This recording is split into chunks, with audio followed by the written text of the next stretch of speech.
क्या आंगनवाड़ी कार्यकर्ता सरकारी कर्मचारी नहीं है? क्या उन्हें आज भी सिर्फ मानदेय पर काम करने वाला कहा जाता है? यह सवाल किसी अफवाह में नहीं है, बल्कि संसद में एक सांसद ने सीधे केंद्र सरकार से पूछा है और सरकार ने लिखित जवाब भी दिया है, जो हर आंगनवाड़ी बहन को जानना चाहिए। नमस्कार, आप देख रहे हैं आपका अपना यूट्यूब चैनल स्वास्थ्य और आंगनवाड़ी समाचार, जो भारत के अंदर स्वास्थ्य कार्यकर्ता और आंगनवाड़ी बहनों के लिए एकमात्र यूट्यूब चैनल है, जिस पर आशा आंगनवाड़ी कार्यकर्ता और स्वास्थ्य कार्यकर्ताओं के ट्रेनिंग वीडियो और उनके हक की बात की जाती है। तो मैं रोहितास, आज हम बात कर रहे हैं लोकसभा के एक आधिकारिक सवाल और उसके जवाब की। यह प्रश्न केरल के तिरुवनंतपुरम लोकसभा क्षेत्र के सांसद डॉक्टर शशि थरूर ने भारत सरकार के महिला एवं बाल विकास मंत्रालय से लोकसभा में पूछा था। सवाल साफ था, क्या आंगनवाड़ी कार्यकर्ता और सहायिकाएं सरकारी कर्मचारी हैं? क्या उन्हें सरकारी कर्मचारियों जैसे मातृत्व अवकाश, पेंशन और अन्य अधिकार मिलते हैं? क्या सरकार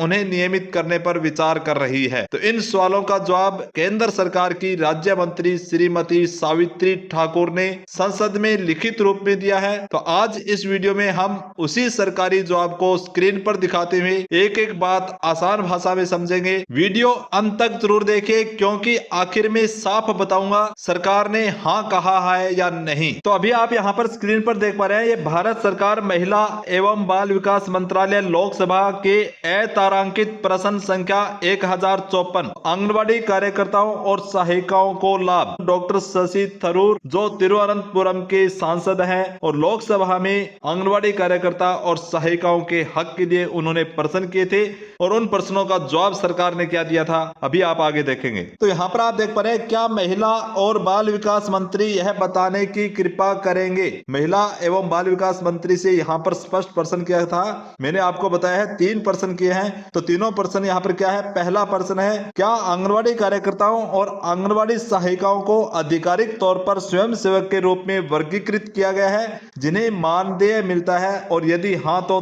तत्संबंधी ब्यौरा क्या है? यानी यहाँ पर स्पष्ट पूछा है कि क्या आंगनवाड़ी कार्यकर्ता और आंगनवाड़ी सहायिका जो है उनको सरकार स्वयं सेवक के रूप में मानती है या सरकारी कर्मचारी। तो यहाँ पर दूसरा प्रश्न इनका क्या था, वह देखिए, क्या इन आंगनवाड़ी कार्यकर्ताओं और आंगनवाड़ी सहायिकाओं को सरकारी कर्मचारियों के समान मातृत्व अवकाश, पेंशन और अन्य लाभ मिलते हैं? यदि हाँ तो तत्संबंधी ब्यौरा क्या है, और यदि नहीं तो इसके क्या कारण है? तो यहाँ पर भी स्पष्ट लिखा है कि क्या उन्हें सरकारी कर्मचारियों जैसे मातृत्व अवकाश, पेंशन और लाभ मिलते हैं, और नहीं मिलते तो इसका कारण क्या है।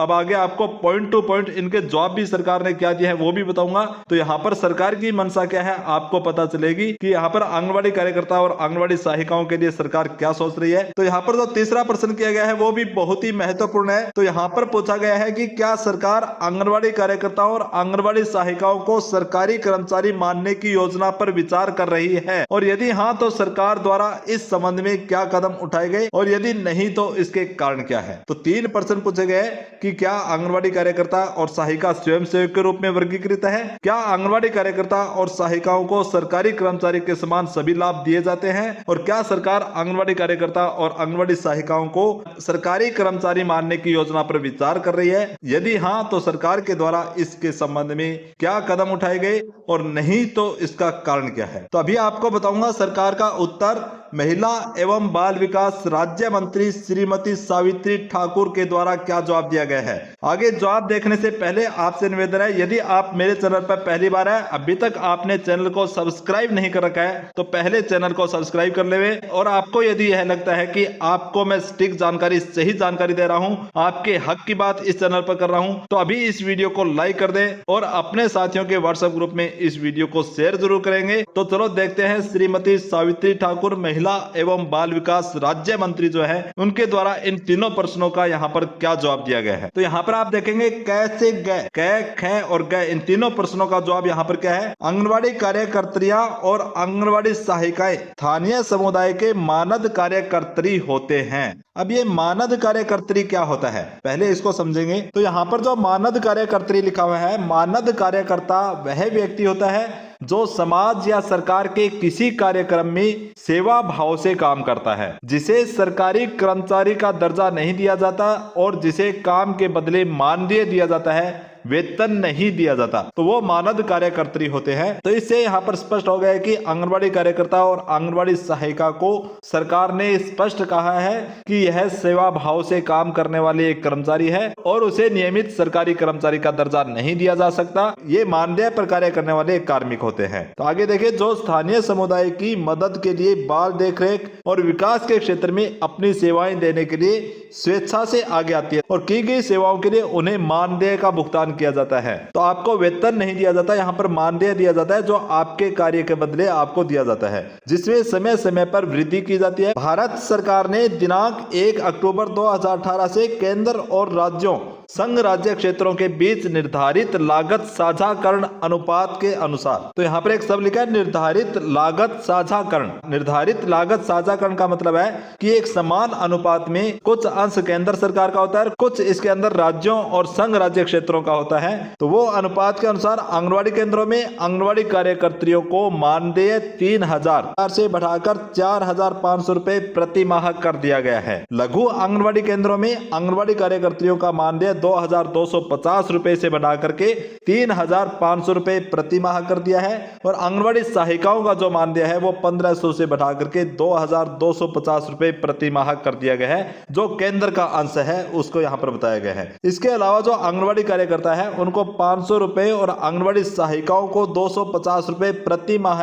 कार्य निष्पादन आधारित प्रोत्साहन राशि भी प्रदान की जाती है। और यहाँ पर कहा है कि इसके अतिरिक्त राज्य संघ राज्य क्षेत्र भी अपने संसाधनों से इन स्वैच्छिक कार्यकर्तियों को अतिरिक्त मौद्रिक प्रोत्साहन टॉप अप दे रहे हैं। अतिरिक्त प्रोत्साहन राशि दी जा रही है वो मुद्रा के रूप में, पैसों के रूप में दिया जा रहा है, टॉप अप के रूप में दिया जा रहा है, जो राज्य दर राज्य अलग अलग है, यानी सभी राज्यों के अंदर इसकी दर अलग अलग है, एक समान नहीं है। वो सभी राज्य अपने स्तर पर इनको देते हैं।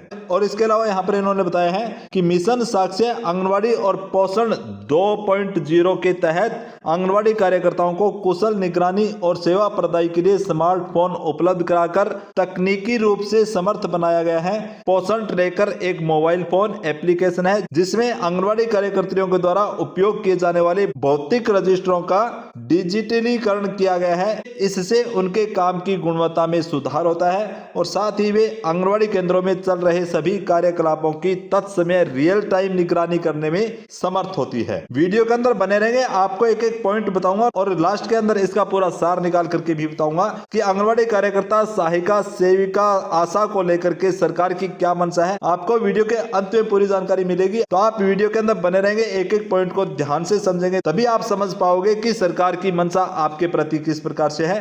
और आपको इस वीडियो के देखने के बाद क्या करना है वो भी आपको वीडियो के लास्ट में बताऊंगा। तो यहाँ पर आप देखेंगे आंगनबाड़ी कार्यकर्ता और सहायिकाओं को प्रेरित और प्रोत्साहित करने के लिए विभिन्न पहल की गई है, जिसमें निम्नलिखित शामिल है। अब क्या क्या पहल की गई है? अवकाश, 1 वर्ष में 20 दिन का अवकाश दिया जाता है। 180 दिनों का सवेतन मातृत्व अवकाश, गर्भपात होने पर एक बार में 45 दिन का सवेतन अवकाश दिया जाता है। सवेतन का मतलब है वेतन सहित, यानी 180 दिन की छुट्टी मिलती है उसका वेतन दिया जाता है। गर्भपात हो जाता है तो 45 दिन की छुट्टी मिलती है, उसका भी वेतन दिया जाता है। इसके अलावा 20 दिन का जो है वो अवकाश दिया जाता है सीएल के रूप में। अब यहाँ पर दूसरा पॉइंट जो है, राज्य सरकारों और संघ राज्य क्षेत्रों के प्रशासनों से अनुरोध किया गया है कि वे पात्र आंगनबाड़ी कार्यकर्ता सहायिकाओं को प्रधानमंत्री श्रम योगी मानधन PMSYM पेंशन योजना के अंतर्गत स्वयं को नामांकित कराने के लिए प्रोत्साहित करें।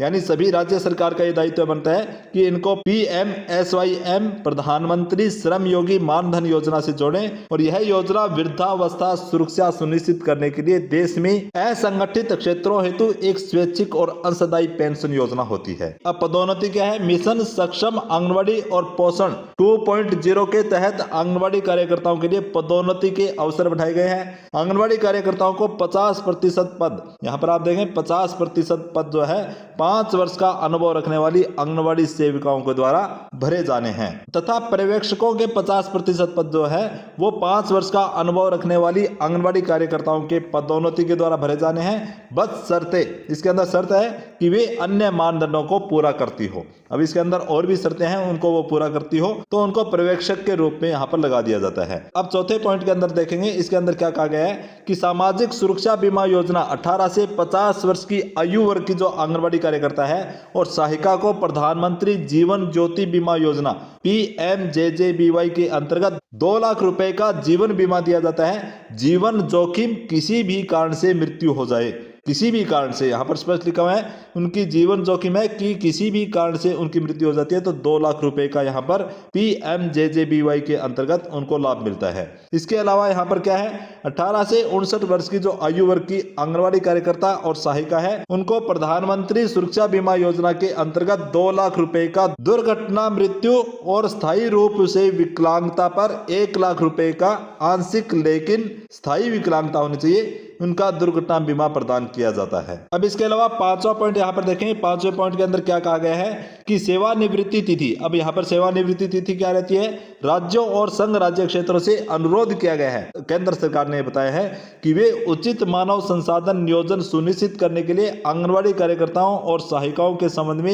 एक समान सेवानिवृत्ति तिथि अर्थात प्रत्येक वर्ष में 30 अप्रैल को अपनाएं। प्रत्येक वर्ष में 30 अप्रैल को ही यहाँ पर सेवानिवृत्त किया जाएगा, बीच में उनको हटाया नहीं जाएगा। 30 अप्रैल को ही सेवानिवृत्त करने के लिए यहाँ पर प्रावधान किया गया है। इसके अलावा 6वां पॉइंट आप देखेंगे, 6ठे पॉइंट के अंदर स्पष्ट लिखा है कि वित्तीय वर्ष 2024-25 के बजट में सभी आंगनबाड़ी कार्यकर्ता और सहायिकाओं को आयुष्मान भारत प्रधानमंत्री जन आरोग्य योजना के तहत 5 लाख रुपए तक की वार्षिक स्वास्थ्य देखरेख कवरेज देने की भी घोषणा की गई है। तो सरकार के द्वारा जो यहाँ पर कार्य किए जा रहे हैं वो सरकार ने बखूबी यहाँ पर अच्छी तरह से बताने की कोशिश की है। मेरे हिसाब से यहाँ पर संसद को गुमराह करने की कोशिश की गई है। ये लाभ तो सभी दिए जा रहे थे, जो सवाल उनके द्वारा पूछे गए हैं उन सवालों का जवाब सही ढंग से नहीं दिया गया है। तो अब हम इस जवाब का सरकार का क्या निष्कर्ष रहा है, सरकार ने इस पर सीधा हाँ नहीं कहा, यानी अभी भी आंगनबाड़ी कार्यकर्ता सरकारी कर्मचारी नहीं मानी गई है, बल्कि सुविधा और योजनाओं के माध्यम से सशक्त किया जा रहा है। तो बहनों, यह कोई अफवाह नहीं है, बल्कि संसद में पूछा गया सवाल और केंद्र सरकार का लिखित जवाब है। सांसद केरल से है, लेकिन मुद्दा पूरे देश की आंगनबाड़ी बहनों का है। आपकी राय क्या है, कमेंट में जरूर लिखिए। क्या आंगनबाड़ी कार्यकर्ता को सरकारी कर्मचारी बनाया जाना चाहिए? यदि आप चाहते हैं कि आपको सरकारी कर्मचारी बनाया जाना चाहिए तो जो भी आंगनबाड़ी कार्यकर्ता है इस वीडियो को देख रहे हैं, अपने सभी आंगनबाड़ी वर्कर के व्हाट्सएप ग्रुप में इस वीडियो को शेयर करेंगे, वीडियो को लाइक करेंगे और कमेंट में लिखेंगे कि आंगनबाड़ी कार्यकर्ता को सरकारी कर्मचारी बनाया जाए। ये सभी को कमेंट में लिखना है ताकि इस वीडियो के माध्यम से सरकार तक आपकी बात पहुंचे। बात पसंद आई हो तो वीडियो को लाइक कर देंगे, चैनल को सब्सक्राइब करें और ज्यादा से ज्यादा वीडियो को शेयर करें। तो आज के वीडियो के अंदर बस इतना ही, मिलते हैं नेक्स्ट वीडियो के अंदर एक नई जानकारी के साथ। तब तक के लिए सभी को जय हिंद, वंदे मातरम।